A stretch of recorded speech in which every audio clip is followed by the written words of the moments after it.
Hay viajes que empiezan mucho antes de que aceptes la solicitud en el celular. Comienzan en el silencio de la madrugada, cuando la ciudad todavía es un monstruo dormido y tú eres uno de los pocos que recorre sus venas vacías. Eran las 4 de la mañana de un viernes.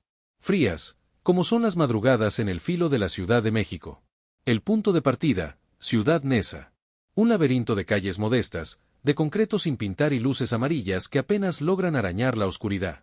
Uno cree que manejando a estas horas ya lo ha visto todo, pero siempre hay una historia esperando a la vuelta de la esquina. El destino era la Tapo, la terminal de autobuses de pasajeros de Oriente. Una ruta que he hecho cientos de veces. Pero al llegar a la dirección, supe que este viaje no sería como los demás. Afuera de una casa de 2 pisos, me esperaba un hombre de unos 30 y tantos años, Omar. Se movía con una prisa extraña, casi febril. Ayudó a subir al coche a su padre, un señor mayor, don Eladio, de piel curtida por el sol y una mirada digna, aunque cansada. Y a su hijo, un niño pequeño, Tadeo, que con sus 6 añitos venía medio dormido, aferrado a un dinosaurio de plástico como si fuera un tesoro. Omar los acomodó, les dio un abrazo rápido, casi un trámite, y antes de cerrar la puerta, se asomó por la ventana. Sus ojos no se encontraron con los de su padre, sino con los míos. Échele un ojo, jefe, dijo con esa voz apresurada y nerviosa. Allá lo alcanzo para darle lo de los boletos, es que ya voy tarde a la chamba. Y sin más, cerró la puerta y desapareció en la penumbra de la calle. Ni un adiós prolongado, ni una última palabra para su padre o su hijo. Solo esa frase, allá lo alcanzo, que se quedó flotando en el aire del coche. Inicié el viaje. Por el retrovisor, vi a don Eladio acomodarle la cobija al pequeño Tadeo, que ya se había vuelto a dormir. El abuelo miraba por la ventana con una calma que contrastaba brutalmente con la ansiedad de su hijo. Me dijo que iban para Oaxaca, a su pueblo, para que el niño respirara otro aire por un tiempo. Un plan sencillo, una historia común. Pero esa prisa, esa despedida tan fría, algo no encajaba. Si a ustedes, como a mí, ya les dio una mala espina la forma en que ese hombre despidió a su propia familia en plena madrugada, quédense conmigo. Porque la historia que don Eladio, sin saberlo, estaba a punto de revelarme en ese trayecto hacia la Tapo, bueno, digamos que me hizo cuestionar todo lo que creía saber sobre la familia y la traición. Este viaje apenas comenzaba. Dejamos atrás las calles dormidas de Neza y nos incorporamos al monstruo de asfalto que es la calzada Ignacio Zaragoza. A esa hora, debería haber sido un río negro y veloz, un camino directo a la Tapo. Pero el destino, o lo que sea que mueve los hilos en esta ciudad, tenía otros planes.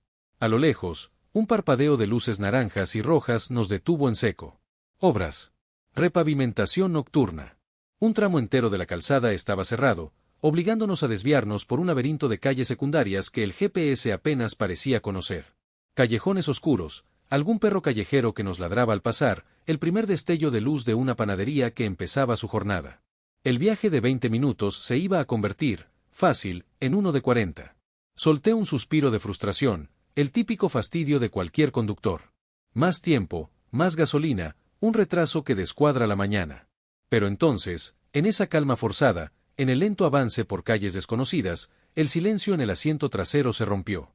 Fue don Eladio. Quizás para calmar sus propios nervios, o los del niño que se removía en sueños, comenzó a hablar. Y su voz, tranquila y llena de una dignidad inmensa, llenó el coche con el eco de una vida entera. Mi hijo es un buen hombre, ¿sabe? Comenzó, mirando las casas oscuras pasar lentamente. Muy trabajador. Esta ciudad es dura, pero él nunca se ha rajado. Siempre queriendo salir adelante. Hizo una pausa, como si estuviera eligiendo las palabras con cuidado. Cuando su madre, mi Esperanza, todavía vivía, que en paz descanse, ella siempre decía que Omar iba a llegar lejos. Este niño tiene la cabeza en su lugar, Eladio, me decía. No es como nosotros, que nacimos para la tierra. Él nació para los números, para los papeles. Yo escuchaba y asentía, manejando por calles que nunca había visto, siguiendo la voz robótica del GPS. Por el retrovisor, veía su rostro. Cada arruga contaba una historia de trabajo bajo el sol, de esfuerzo. Y al mencionar a su esposa, sus ojos adquirieron un brillo distinto, una nostalgia profunda. Me contó que él había sido campesino toda su vida, allá en su pueblo de Oaxaca. Que sus manos solo sabían de siembra, de cosecha y del peso del arado. Para que Omar pudiera estudiar, para que tuviera la oportunidad de venir aquí, a la capital, vendimos el terrenito que teníamos junto al río. No era mucho, pero era nuestro. Esperanza no lo dudó ni un segundo. La tierra se queda, Eladio, me dijo, pero el conocimiento se va con él a donde vaya. Es la única herencia que de verdad importa. Y le dimos todo. Lo poco que teníamos, se lo dimos a él, para que no le faltara nada en esta ciudad tan grande. Había tanto orgullo en su voz, pero también un sacrificio tan inmenso, que empecé a sentir un nudo en la garganta. La historia que me contaba, la de un hijo devoto construido sobre los cimientos del sacrificio de sus padres, no cuadraba para nada con la imagen del hombre ansioso que nos había despedido en la acera. Las piezas no encajaban. Como conductor, uno se vuelve un poco cínico, escuchas mil historias, excusas, dramas. Pero la sinceridad de don Eladio era desarmante. Me hacía querer estar equivocado. Y fue idea suya lo del viaje, continuó, su voz suavizándose al mirar al pequeño Tadeo, que dormitaba plácidamente. Me dijo, apá, llévese al Tadeo al pueblo un tiempo. Que corra en el campo, que respire aire limpio, que no ande aquí encerrado. Se preocupa mucho por el niño, ¿sabe? Dice que aquí en la ciudad los niños crecen muy rápido y no para bien. Y tiene razón. Allá en Oaxaca la vida es más simple, más sana. Uno sabe quién es su vecino, se dan los buenos días. Volteó a ver al nieto y le susurró, casi para sí mismo. Vas a ver, mijo, el campo es otra cosa. Allá sí se puede correr de verdad, sin miedo a los coches. El amor que ese hombre sentía por su nieto y la fe que depositaba en su hijo eran palpables. Era un castillo construido de confianza pura. Mientras hablaba, yo no podía dejar de pensar en su hijo Omar. Tal vez el hombre de verdad tenía prisa. Tal vez el estrés de la vida en esta ciudad te obliga a dar abrazos cronometrados y a medir las palabras. Intenté convencerme a mí mismo, mientras don Eladio seguía pintando un retrato de su hijo que parecía más un santo que un hombre de carne y hueso. Él se va a quedar aquí partiéndose el lomo para que no nos falte nada allá, decía, casi en un murmullo. Pero en cuanto pueda, en unas semanas, nos alcanza para pasar unos días. Así quedamos. Él es hombre de palabra. Siempre lo ha sido. El desvío finalmente terminó y volvimos a incorporarnos a una parte más despejada de la Zaragoza. La cúpula inconfundible del Atapo ya se veía a lo lejos, un platillo volador de cobre esperando en el amanecer incipiente. Faltaban apenas unos minutos para llegar. Fue entonces cuando don Eladio metió la mano en el bolsillo de su camisa y sacó un celular viejito, de esos que ya casi no se ven. Déjeme le marco a mi hijo, dijo con una naturalidad que me heló la sangre. Para ver en qué andén nos vemos. Sus dedos, gruesos y callosos por una vida de trabajo, teclearon con una lentitud metódica. Puso el teléfono en su oído. El sonido del timbre llenó el silencio del coche. 1, 2, 3, 4, 5, 6 veces. Nada. Vi por el retrovisor cómo su expresión cambiaba sutilmente. La calma serena fue reemplazada por una pequeña sombra de duda, un ceño apenas fruncido. Colgó y miró la pantalla, como si el aparato tuviera la culpa. Volvió a marcar. Esta vez, el teléfono sonó una sola vez y saltó directo a buzón. Una voz grabada, impersonal, anunció que el número no estaba disponible. Debe estar en el tráfico también, dijo, pero esta vez su voz no sonaba tan segura. Era más una pregunta que una afirmación. Se lo dijo más a sí mismo que a mí, un intento desesperado por mantener en pie las paredes de ese castillo de confianza que empezaba a temblar. Sabía que esa era una mentira piadosa, una que él necesitaba creer con todas sus fuerzas. Guardó el celular, pero la duda ya se había instalado en el coche, tan densa y fría como la niebla del amanecer que empezaba a rodearnos. Estábamos a punto de llegar, y yo tenía el peor presentimiento de mi vida. Entramos en la zona de ascenso y descenso del Atapo.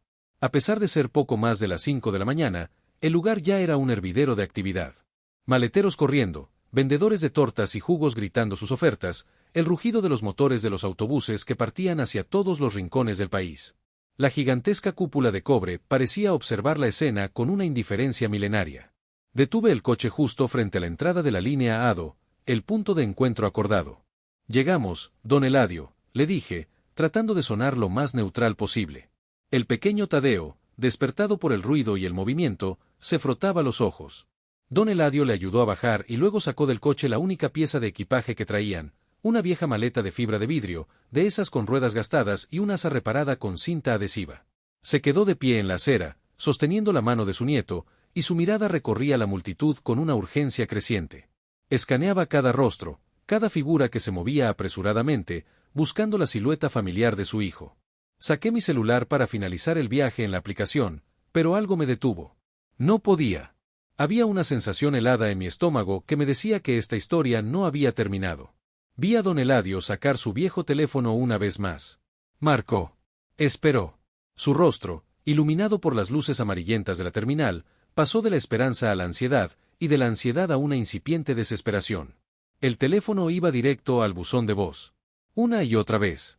Bobo, tengo frío, dijo el pequeño Tadeo, tirando de la camisa de su abuelo. Ya va a venir mi papá. Ya viene, mijo. Ya merito llega, le respondió don Eladio, pero su voz tembló. Acarició la cabeza del niño, pero sus ojos no dejaban de buscar entre la gente, una búsqueda cada vez más frenética, más desesperada. En ese momento, yo estaba dividido. La lógica me gritaba que mi trabajo había terminado. Debía cerrar el viaje, cobrar y buscar al siguiente pasajero. El día apenas empezaba y cada minuto perdido era dinero. Pero mi corazón, mi conciencia, no me dejaban ir. No podía simplemente arrancar y dejar a ese anciano y a ese niño solos en uno de los lugares más caóticos y despiadados de México. Apagué el motor. Me bajé del coche. Me acerqué a ellos. ¿Todo bien, don Eladio? ¿Quiere que espere un poco? Él me miró, y por primera vez vi el muro de su orgullo resquebrajarse. Había vergüenza en sus ojos, y una confusión tan profunda que me partió el alma. Es que no entiendo, balbuceó. Él me dijo que estaría aquí. Me lo juró. Fue entonces cuando la verdad, o al menos una parte de ella, salió a la luz. No como una confesión, sino como una pieza que faltaba en el rompecabezas. Él me dijo que compró los boletos por internet, me explicó con la voz entrecortada. Que me los iba a dar aquí en persona. Dijo que era más fácil así. Una alarma sonó en mi cabeza. Comprar boletos por internet era fácil, sí, pero no entregarlos en persona. Te llegan al correo, al celular. No había necesidad de este encuentro. Don Eladio, le dije suavemente. Vamos a la taquilla de Ado. A lo mejor dejó los boletos pagados a su nombre. No perdemos nada con preguntar. Él asintió, aferrándose a esa última brizna de esperanza. Dejamos la maleta junto a mi coche y, con Tadeo de la mano, caminamos hacia la taquilla. La empleada, una mujer joven con cara de aburrimiento, tecleó el nombre de Omar en su sistema. Negó con la cabeza. Tecleó el de don Eladio. Volvió a negar. No, señor. No hay ninguna reservación ni boletos comprados a nombre de Omar o Eladio García para Oaxaca, dijo con la frialdad de quien repite la misma frase 100 veces al día. El impacto de esas palabras en el rostro de don Eladio fue brutal. Fue como ver un edificio derrumbarse en cámara lenta. La última columna de su esperanza se había pulverizado. No puede ser, repetía en un susurro, mirando a la empleada como si ella pudiera cambiar la realidad. Él dijo, me lo juró por su madre. Regresamos a la acera en silencio. Fue entonces cuando el castillo de cartas se vino abajo por completo. Don Eladio se sentó pesadamente en uno de los bancos de metal, con la maleta a sus pies como un ancla inútil. Su dignidad se había hecho añicos, dejando solo a un viejo confundido, abandonado y desolado. Sacó su cartera, una pieza de cuero vieja y gastada. La abrió y me la mostró. Dentro solo había unos cuantos billetes arrugados.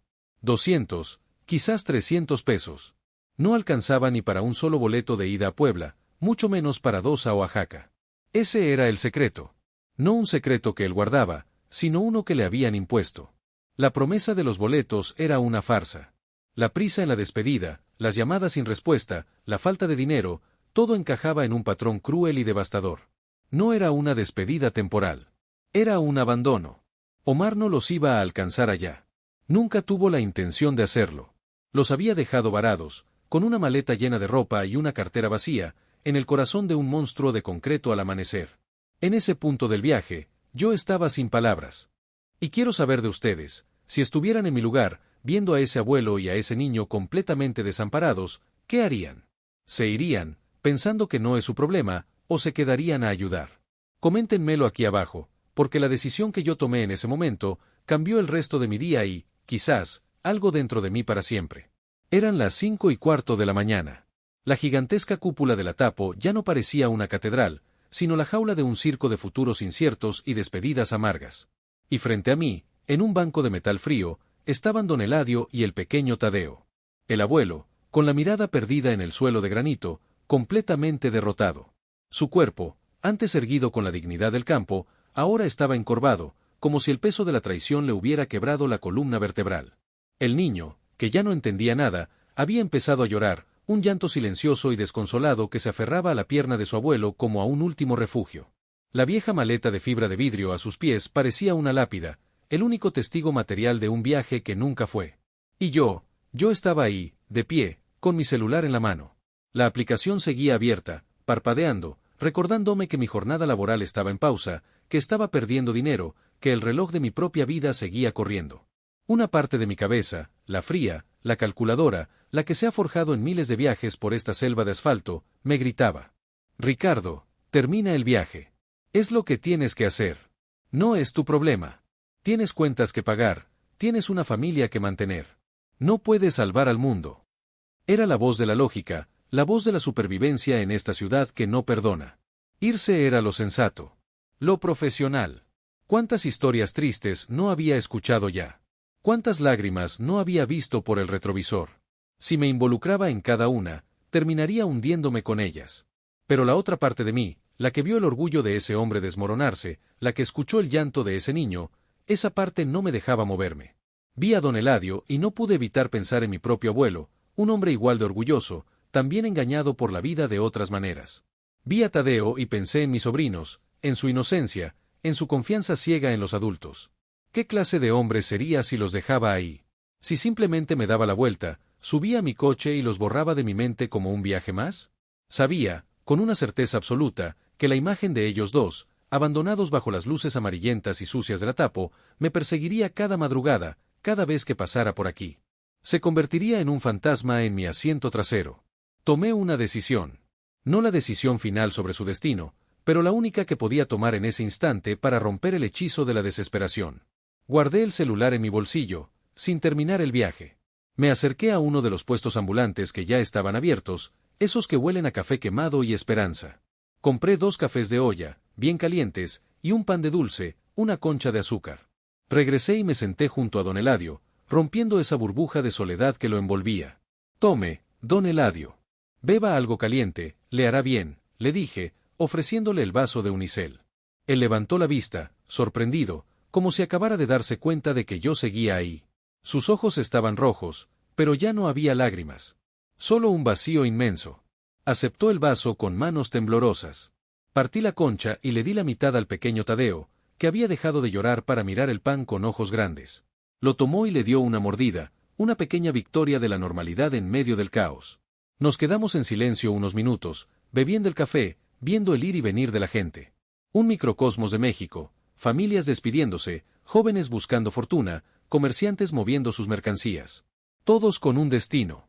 Menos ellos. Yo pensaba, ¿qué hacer? ¿Llamar a la policía?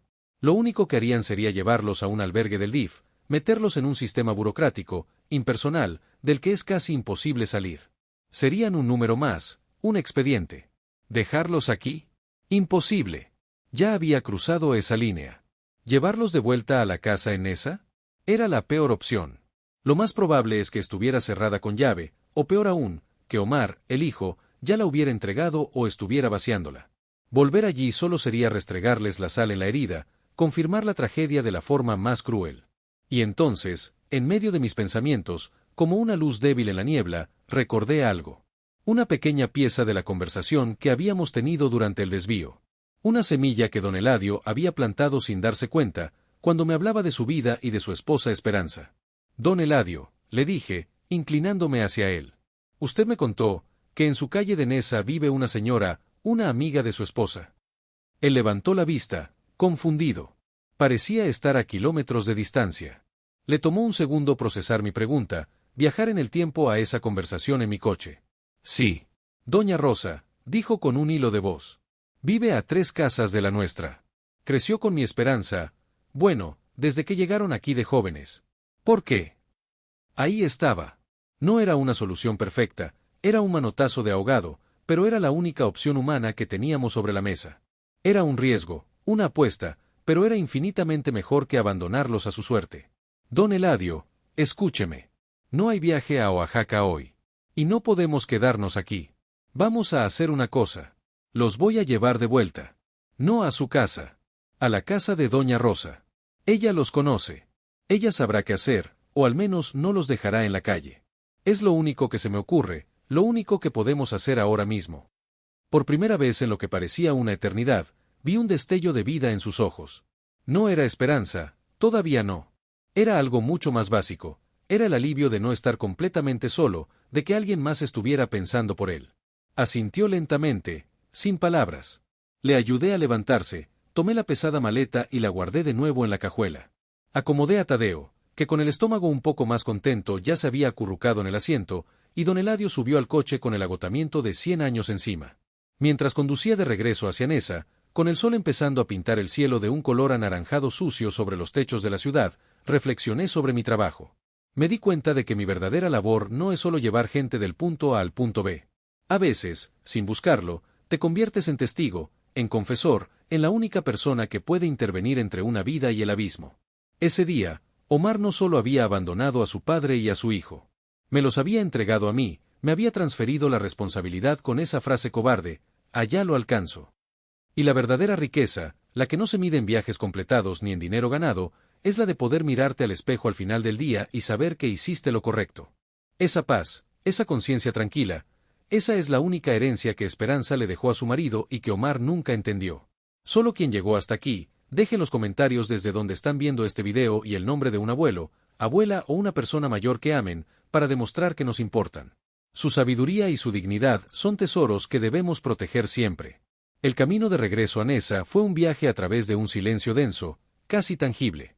El sol ya despuntaba por completo, y sus primeros rayos, débiles y anaranjados, parecían luchar por atravesar la capa de contaminación, iluminando un tráfico matutino que ahora sí se sentía con toda su furia. Era como si la ciudad entera despertara de golpe a su rutina frenética, ajena por completo al drama silencioso que se desarrollaba en la intimidad de mi coche. Don Eladio no dijo una sola palabra en todo el trayecto. Mantenía la vista fija en la ventana, pero yo sabía que no estaba viendo los edificios, ni los puestos de tacos, ni los otros coches. Estaba viendo los escombros de su vida, los fragmentos de la confianza rota, tratando de entender cómo el hijo por el que había sacrificado todo se había convertido en su verdugo. El pequeño Tadeo, por suerte, se había quedado dormido de nuevo, agotado por las emociones de una noche que no podía comprender. Su pequeña cabeza se recargaba en el hombro de su abuelo, un ancla de inocencia en medio de la tormenta. Yo manejaba con un nudo en el estómago que no se deshacía. Mis manos sudaban sobre el volante. Me había convertido en el capitán de un barco a la deriva, y mi única carta de navegación era el vago recuerdo de una conversación. ¿Y si doña Rosa no estaba? ¿Y si se había mudado? ¿Y si, peor aún, no quería o no podía ayudarlos? Me sentía un impostor, un loco que había arrastrado a estas dos almas de vuelta al origen de su dolor con una promesa vacía. Estaba apostando su destino a la bondad de una extraña. Cuando finalmente enfilamos por su calle, una sensación de pavor me recorrió. La casa de Omar, la que había sido el hogar de don Eladio y Esperanza, se veía desolada, muerta. Las cortinas estaban corridas, todo estaba oscuro. Parecía un cascarón vacío, una escena del crimen emocional. La imagen confirmaba mis peores sospechas. Omar no tenía ninguna intención de que volvieran. Detuve el coche 3 casas más adelante, frente a una puerta de metal pintada de un verde un poco descarapelado, pero flanqueada por macetas de geranios rojos que le daban un aire de vida y cuidado. Era humilde, pero se sentía como un hogar. Es aquí, dije en voz baja, más para mí que para él. El contraste con la casa de Omar era brutal. Desperté suavemente a Tadeo mientras don Eladio bajaba del coche con la lentitud de un hombre que ha envejecido 20 años en una sola noche. Saqué de nuevo la maleta, que ahora parecía pesar el doble, cargada no solo de ropa, sino de promesas rotas. Nos quedamos los tres en la acera, frente a esa puerta verde, nuestro último bastión de esperanza. Don Eladio levantó la mano para tocar, pero vaciló. Su mano temblorosa se detuvo a centímetros de la madera. Vi en su rostro el miedo al rechazo, el terror a una puerta más cerrada en su cara. No podía soportarlo más. Tomé la iniciativa. Toqué yo, 3 golpes firmes pero respetuosos. Esperamos. 1 segundo. 2. 10. 1 minuto que pareció 1 hora. El silencio era total, solo roto por el ladrido lejano de un perro. Empecé a sentir un pánico frío. Me equivoqué, pensé. No hay nadie. Pero entonces, escuchamos pasos adentro, el sonido de cerrojos que se corrían con lentitud. La puerta se abrió un poco y una mujer de pelo canoso y rostro amable se asomó. Era doña Rosa. Sus ojos se abrieron como platos al vernos. Primero me miró a mí, un desconocido, con una lógica desconfianza. Pero luego su mirada cayó sobre la figura encorvada de don Eladio y el pequeño Tadeo, aferrado a su pantalón. —¿Eladio? —dijo con una voz llena de sorpresa y una inmediata preocupación. —¿Qué haces aquí a estas horas, hombre de Dios? ¿Y este niño? ¿Pasó algo? Fue todo lo que don Eladio necesitó. Fue como si esa pregunta, cargada de genuino interés, hubiera derribado el último muro que sostenía su entereza. Se derrumbó. No con lágrimas ruidosas, sino con un temblor que sacudió todo su cuerpo y un sollozo ahogado que me rompió el corazón. Rosa, fue lo único que pudo decir, y en esa palabra iba toda la historia de la traición, del abandono, de la desesperación. Doña Rosa no necesitó más explicaciones. Su rostro pasó de la confusión a una furia justa y a una compasión infinita en un instante. Abrió la puerta de par en par. —Por el amor de Dios. Pásele, Eladio, pásenle adentro. No se me queden ahí afuera como almas en pena. Ese malagradecido de tu hijo. Su reacción fue inmediata, instintiva. Vio a su viejo amigo, al viudo de su mejor amiga, en problemas y no lo dudó ni un segundo. Tomó al pequeño Tadeo de la mano y lo metió a la casa. —Vente, mi niño, no llores. Adentro te doy un chocolatito caliente, del que le gustaba a tu abuela Esperanza. Ayudé a don Eladio a entrar y dejé la pesada maleta justo dentro de la puerta. Él se volteó para mirarme. Sus ojos, por primera vez, estaban claros, aunque enrojecidos. Estaban llenos de una gratitud tan inmensa, tan profunda, que no necesitaba palabras. Levantó su mano y la puso sobre mi brazo, un apretón débil pero cargado de significado. Solo asintió, un gesto que valía más que cualquier pago, que cualquier propina. En esa mirada y en ese gesto, sentí que me estaba dando las gracias no solo por el viaje, sino por no haberlo dejado solo. Sabía que mi trabajo, el verdadero, había terminado. Regresé a mi coche. Mientras me alejaba por esa calle, vi por el retrovisor cómo la puerta verde se cerraba, poniendo a don Eladio y a Tadeo a salvo, al menos por ahora. Saqué mi celular. El viaje seguía activo en la pantalla. Deslicé el dedo y lo finalicé. En la sección de pago, seleccioné pagado en efectivo y confirmé, aunque no había recibido un solo peso. No era un acto de caridad. Era un acto de justicia simbólica. La deuda de ese viaje no era mía, era de Omar. Y yo, al cerrar ese capítulo, sentía que saldaba una pequeña parte de ella en su nombre. Me fui de allí sintiendo una mezcla extraña de profunda tristeza por la crueldad que puede anidar en el corazón de una familia, pero también de un inmenso y cálido alivio. Alivio por saber que, en un mundo que a veces parece tan indiferente, todavía existen personas como Doña Rosa, puertos seguros en medio de la tormenta. Historias como la de don Eladio nos recuerdan que la verdadera familia no siempre es la que comparte nuestra sangre, sino la que nos abre la puerta y nos ofrece un café caliente cuando todas las demás se han cerrado. A veces, el trabajo de un conductor no es solo llevar a las personas a su destino planeado. A veces, es intervenir para evitar que acaben en un destino terrible. Y esa, sin duda, amigos míos, fue la mejor y más importante carrera que he hecho en mi vida. Si esta historia también te tocó de alguna forma, deja tu like, suscríbete para más relatos y comparte este video con alguien que necesite recordar su propio valor y el poder de un simple acto de bondad. La gente se ve en la próxima carrera.